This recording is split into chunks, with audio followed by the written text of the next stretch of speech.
Welcome to Too Fond of Books. My name is Janelle, and this is the Week 1 wrap-up for Jane Austen July. I am so excited that we're into July and I can read books by Jane Austen and about Jane Austen and related to Jane Austen, retellings and all of that.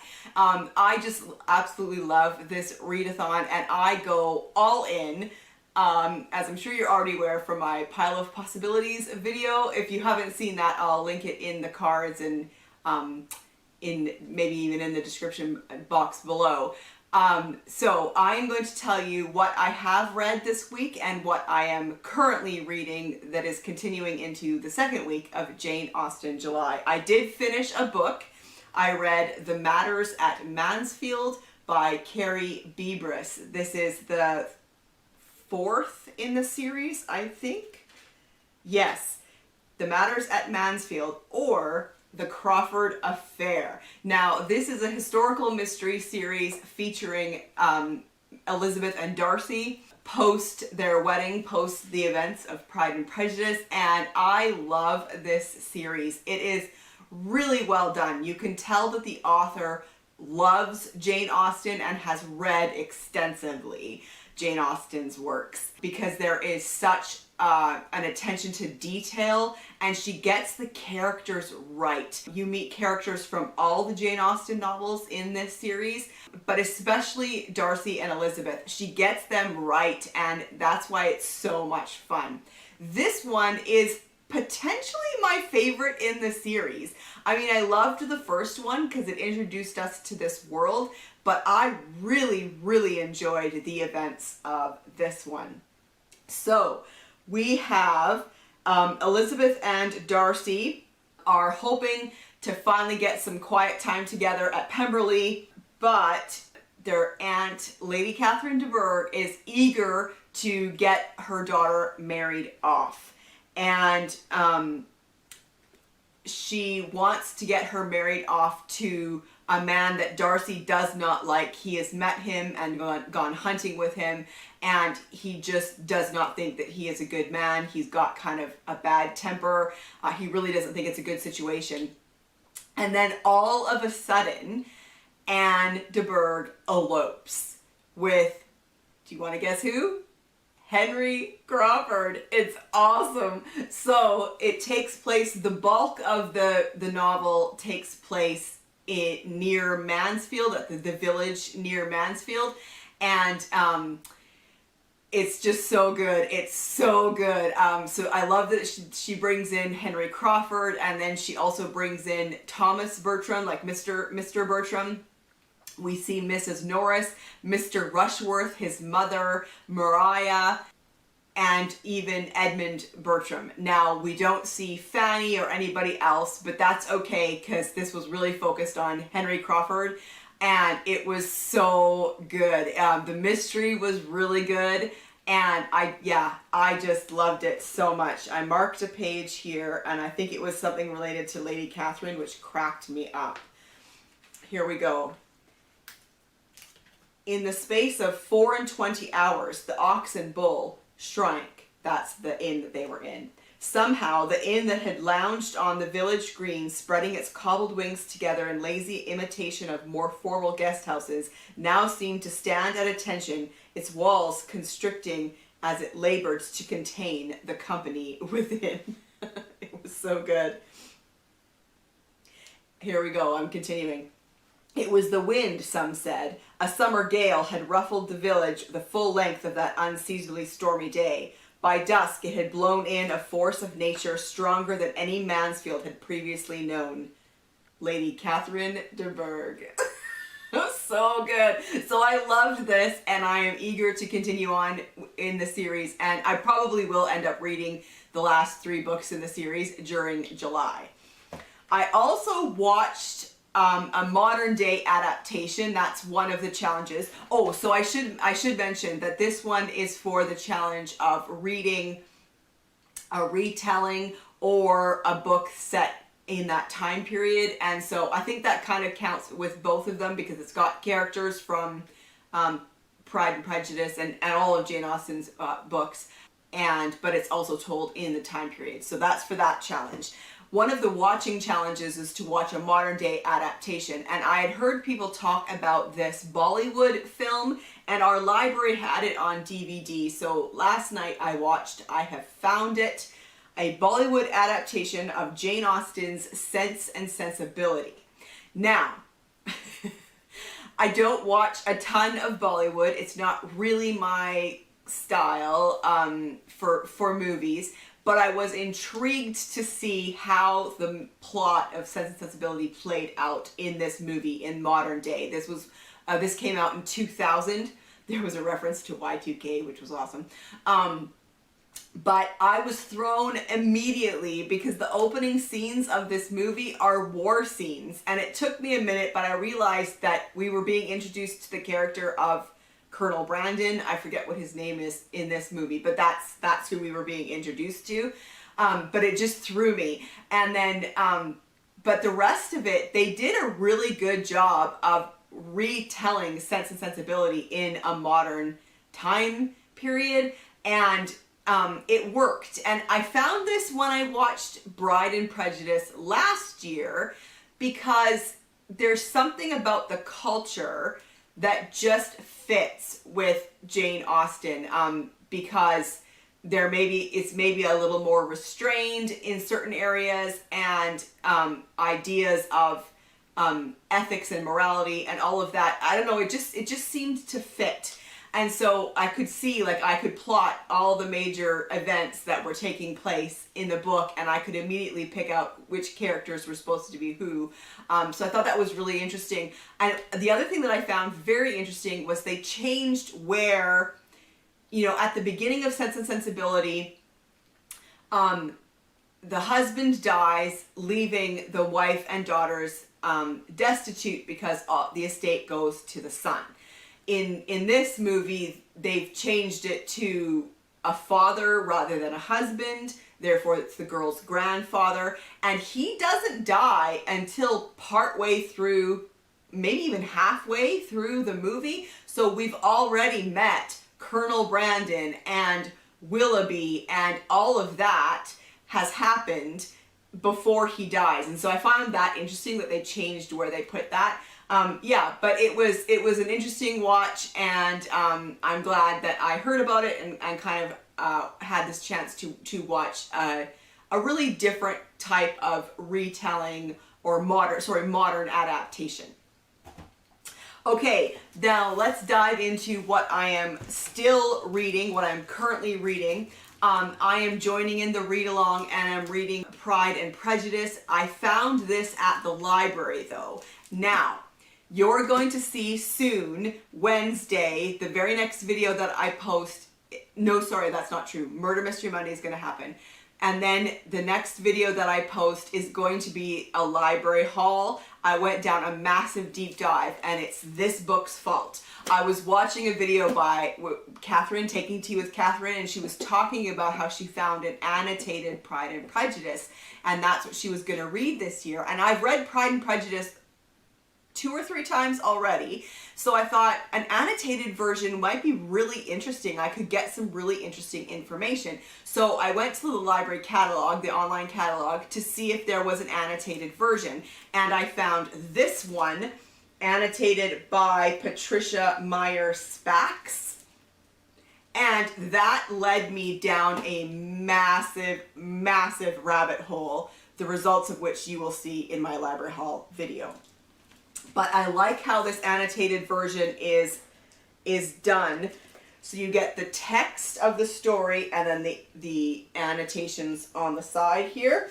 And there is some illustrations and stuff. And so this has been really interesting to read. I love being back in this world of the Bennett family. And I've been finding that certain of the annotations have been really interesting. So I am going to just share a few things, because if I save it all till the end, then the video will be really long. But right in the beginning, in chapter 2, there's a note about how Elizabeth Bennet is introduced to the reader. And it said, to introduce Elizabeth in the act of trimming a hat is the novelist's little joke.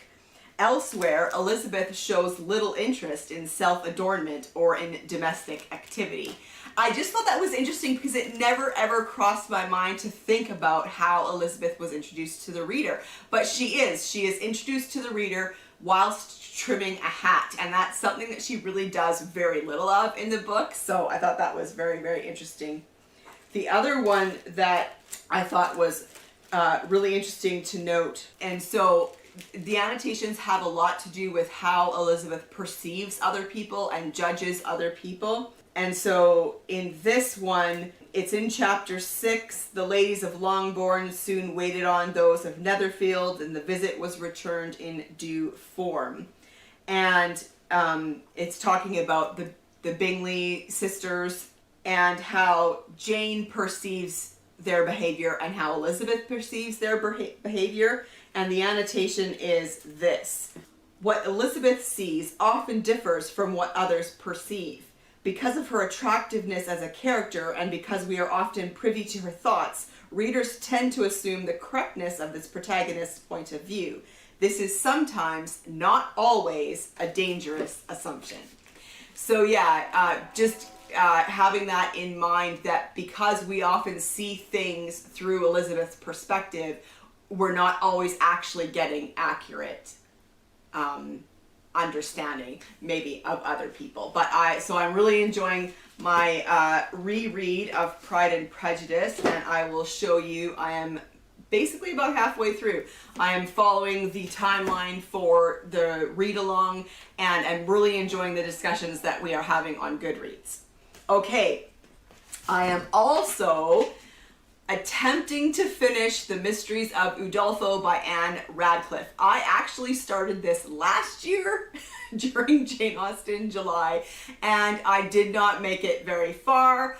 I was enjoying it, but I was having a hard time with it as well, because it really, I think it's too big of a book. Like, things took too long to happen, and I'll admit, I'm judging it from a modern day reader's perspective. But I was just having a bit of a hard time, and like, let's pick up the pace here. And then I discovered an audiobook that I could listen to through my library. My library website offers us Naxos spoken word. So I've been listening to the story and have been finding that it's been much better. My experience has been much better. So the narrator of that one is Karen Cass, and she does a really good job, and I'm really enjoying the story, and I am now plowing through it. I have a little less than 200 pages to go. So in case you're not familiar with the story of The Mysteries of Udolpho, this was written during Jane Austen's lifetime, and Radcliffe kind of, I think, was really very famous for Gothic novels. I don't know that she wrote the first one, but she was famous for writing Gothic novels. And the synopsis is this: widely popular upon its release, The Mysteries of Udolpho is a Gothic novel of undeniable charm and power. The virtuous and loving Emily, the young protagonist, finds herself in the care of her aunt following the death of her father. Her aunt promptly marries the villain Montoni, a cruel and calculating man whose scheming leads him to lock both women in the dark and winding castle of Udolpho. Will they survive to tell of its terrors? So I really firmly believe that I will be able to finish this for this Jane Austen July. And I'll let you know in the end my final thoughts on the book. I've also been reading at the same time 3 different nonfiction books because I am crazy. One of them is the one that I said in my pile of possibilities. So one of the challenges is to read a nonfiction about Jane Austen or her time. And I had this on my shelves. This is Behind Closed Doors at Home in Georgian England by Amanda Vickery. And I am enjoying this. However, it is much more dense and scholarly than other nonfiction, and so it's taking me a little bit longer to get through. I've actually only read the first chapter. I read the introduction and the first chapter, and that took me, like, the introduction and the first chapter are 50 pages. So the chapters are really long, and like I said, the language is a little bit dense. But there's lots of really interesting illustrations, and I am enjoying it. The first chapter is called Thresholds and Boundaries at Home. And it was actually really interesting to kind of get a glimpse into all different types of homes and the people who live there. And it really talked a lot about privacy and the concept of privacy in the time period, because some like, if you lived in a home, if you were like a servant in the home, or if it was a home with lodgers, there really wasn't an expectation of privacy. The landlady, for example, if you were a lodger, the landlady would be in and out of your room all the time, ostensibly for cleaning or taking your laundry. But you had no expectation of privacy. There was a lot of talk about keys and who held the keys and how that became a position of power if you were the holder of the keys, and how servants in a house may not even have their own room. They may have a bed in the kitchen or in a hallway that got tucked away in the morning, and their only resort was a box that they could lock to keep their items in. So yeah, it was actually really very interesting. The other two books are also the result of this library haul that I will be posting on here soon. So first is The Genius of Jane Austen by Paula Byrne, her love of theater and why she works in Hollywood. And this one is also really interesting. I'm also kind of just starting this. I've read 2 chapters so far, but it's been really interesting because she talks about how in Mansfield Park, this play, Lover's Vows, is a huge part of the plot. And we can get the impression that Jane Austen wasn't a fan of the theater or theatricals at home because of that novel. But she talks about how that's not true, and how Jane Austen and her family performed theatricals at home, and how she went to many plays herself. And so far, yeah, it's been really, really interesting. And then the last one is Celebrating Jane Austen, 200 Years of Jane Austen's Masterpiece by Susanna Fullerton. And I've really been enjoying this one. This one has been really, really interesting. I'm in the middle of the chapter called The Female Line, Her Relations, and I'm actually almost 100 pages into this book already. It's just been so interesting. And I've marked a few things that I've just found so fascinating. So she has a whole chapter on the first sentence of Pride and Prejudice because it is so famous. It is a truth universally acknowledged that a single man of good fortune must be in want of a wife. And so there's an entire chapter on that, which I found fascinating, and I thought this was really interesting.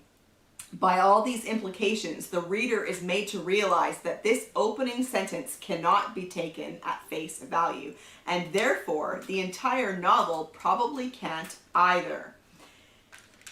This book, it appears from its opening, will be about the difference between truths and falsehoods, between what is real and what only appears to be real. Jane Austen is making her reader puzzle, read beyond the words, and think from these very first lines she wrote not for dull elves, but for people of perception and intelligence, and she puts those abilities into her audience instantly to work before she zooms in on the particular single men and the women they will marry. She is also showing her reader very plainly that this novel will challenge judgments and cut down to size sweeping generalizations. It will create ironies and it will achieve multiple purposes. This is also a sentence that sparkles with zest and energy. Surely it was there in the original First Impressions written by a bubbling young Jane Austen. It makes the reader question the pride and prejudice of the title. Are they universal truths too? It mocks the universal truths of the pompous moralists. It is a brilliant scene and mood setter, and it prepares us for the irony, comedy, and sheer fun we are about to enjoy by reading Pride and Prejudice. And then in the chapter, Bright and Sparkling, the style of Pride and Prejudice, which was so interesting. She talked about free indirect speech that Jane Austen made such good use of. And she says, Jane Austen loved free, indirect discourse because it allowed her great scope for irony. She could mingle omniscient narration with the thoughts of a character, thus highlighting any ironic contrast between the two. Much of the free, indirect discourse in Pride and Prejudice is connected with Elizabeth Bennet. After Darcy has first proposed to her, we get an example of the technique in action.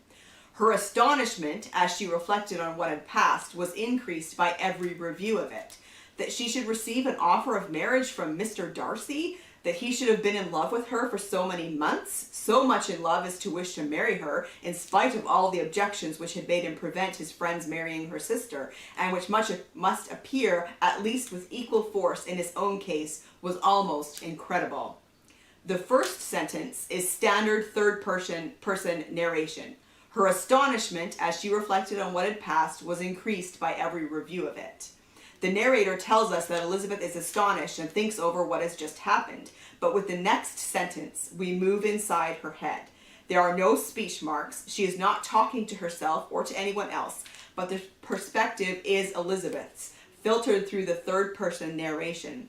It is not the narrator who is shocked by the proposal. Everything written so far by the narrator has led up to this climax, but it is Elizabeth who is stunned by surprise. The thoughts of his being so much in love are almost incredible to her, but not to the narrator who created them. Free indirect discourse here takes us seamlessly into Lizzie's mind before seamlessly moving back out again to allow usual narrative to continue. So fascinating. In that same chapter, she's got a section on dialogue as well in Pride and Prejudice. Lord David Cecil, who wrote a delightful biography of Jane Austen, commented that people who do not like Jane Austen are the kind of people who do not like sunshine.